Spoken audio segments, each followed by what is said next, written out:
भी देखने को मिली है। राजनीतिक दल इसकी बहाली को लेकर वादे भी करते हैं और वोट को हथियार के तौर पर इनका इस्तेमाल भी करते हैं।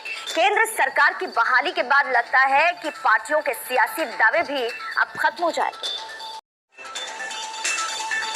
तो चुनावी दंगल और पुरानी पेंशन, इन दोनों का कोई नाता तो नहीं है, फिर भी हल्ला मचता रहता है। गुजरात चुनाव हो या फिर हिमाचल चुनाव, हर तरफ पार्टियां अपने चुनावी वादों में पुरानी पेंशन की बहाली पर सियासत करती नजर आई।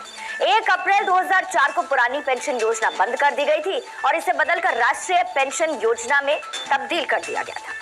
आइए दोनों के बीच का कुछ अंतर है, वो अंतर क्या कहता है आपको समझा देते हैं।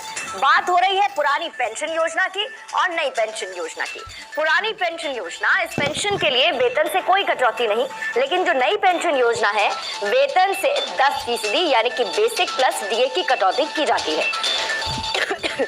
जो पुरानी पेंशन योजना है, पुरानी पेंशन योजना में जीपीएफ की भी सुविधा होती है, लेकिन नई पेंशन योजना में जनरल प्रोविडेंट फंड यानी कि जीपीएफ की सुविधा नहीं है। अब पुरानी पेंशन योजना में भुगतान सरकार की ट्रेजरी के जरिए होता है, नई पेंशन योजना में शेयर बाजार आधारित है।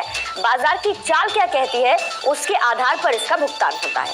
पुरानी पेंशन योजना में आखिरी वेतन का 50% पेंशन का हिस्सा होता है, लेकिन नई पेंशन योजना में निश्चित पेंशन की कोई गारंटी नहीं है, मिलेगी या नहीं। पुरानी पेंशन योजना 6 महीने के बाद मिलने वाला जो महंगाई भत्ता है डीए यानी कि वो लागू होता है इसमें। नई पेंशन योजना में महंगाई भत्ता बाहर कर दिया जाता है, लागू नहीं होता। पुरानी पेंशन में रिटायरमेंट के बाद 20 लाख रुपए तक की ग्रेच्युटी है, लेकिन नई पेंशन योजना में रिटायरमेंट के समय ग्रेच्युटी का एक अस्थायी प्रावधान है, फिक्स नहीं है ये। पुरानी पेंशन योजना में सर्विस के दौरान मौत होने पर फैमिली पेंशन का भी प्रावधान है, यानी कि वो पैसा फैमिली के पास जाता है। नई पेंशन योजना में फैमिली पेंशन है, लेकिन योजना में जमा पैसे सरकार जब्त कर देगी। तो इन दोनों में यही एक बेसिक अंतर है और इसी को लेकर इस पर बार बार सियासत भी होती है।